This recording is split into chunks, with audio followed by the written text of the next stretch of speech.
In the world of skepticism and disbelief, Michael Hawkins reigned supreme. With an ironclad mind, he devoted his career to debunking the paranormal and the supernatural. His monthly publication, The Light of Reason, was hailed as a bastion of logic, exposing the fallacies behind urban legends and myths from all corners of the world. Year after year, Michael traveled the globe, chasing shadows and seeking proof of the paranormal. But every time, his investigations yielded natural explanations, and his unwavering skepticism remained intact.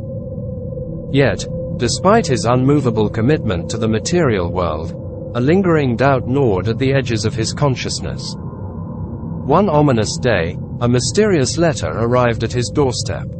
Sealed with an occult symbol, it beckoned him to an enigmatic location deep in the mountains of the Basque Region in Spain. The letter had only one line. It read, "Seek and you shall find." Curious and wary, he followed the coordinates to a secluded ancient mansion, its facade adorned with strange symbols and statues. There, he encountered Mr. Zhu, a tall, thin man dressed in elegant clothes with an air of cultured knowledge that intrigued and unnerved Michael simultaneously. The man claimed to possess a book capable of summoning Lucifer himself and was willing to prove it to the skeptical investigator.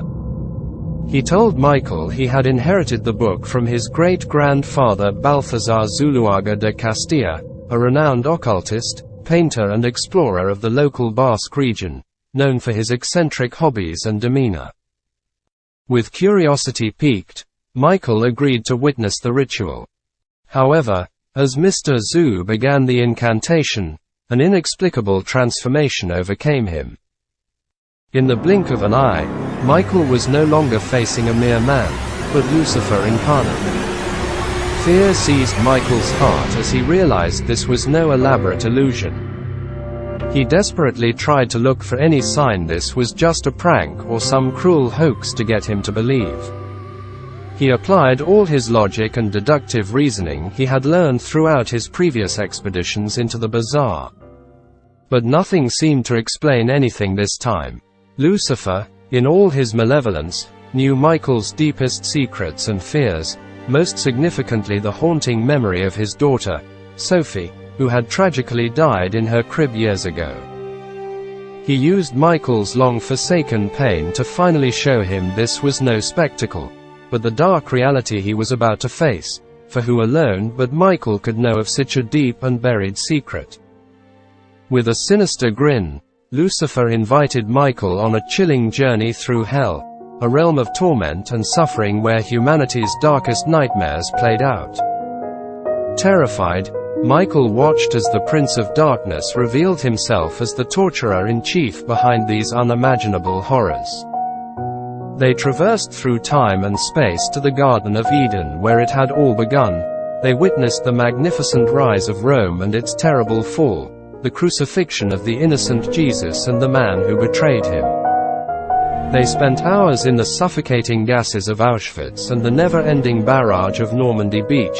They walked through the cotton fields of Georgia and the desolate plantations that once were filled with black slaves.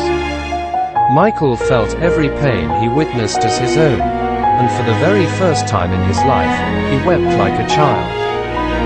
"I alone was the architect of that darkness," said Lucifer, with unwavering resolve and pride. The experience shattered Michael's soul and skepticism to its very core. The beliefs he had held so confidently were now mere fragments in the face of true evil. As he descended deeper into this surreal inferno, the weight of his daughter's loss tormented him, and the line between reality and delusion blurred. Michael had always felt guilty for Sophie's untimely death, and he had never really recovered from such a cruel blow. When the journey concluded, Michael was left in a state of disarray, his mind forever scarred by the nightmarish revelation. He tried to escape the mansion, but its twisted corridors seemed to shift and confound him at every turn. Weeks passed, and Michael never returned home. His publications ceased, leaving the world of skepticism to mourn the loss of its most steadfast icon. Rumors circulated about his disappearance, but no trace of him was ever found. Some whispered that he had descended into madness, haunted by the visions of hell. Others believed he had met a fate worse than death at the hands of the very entities he had once discredited.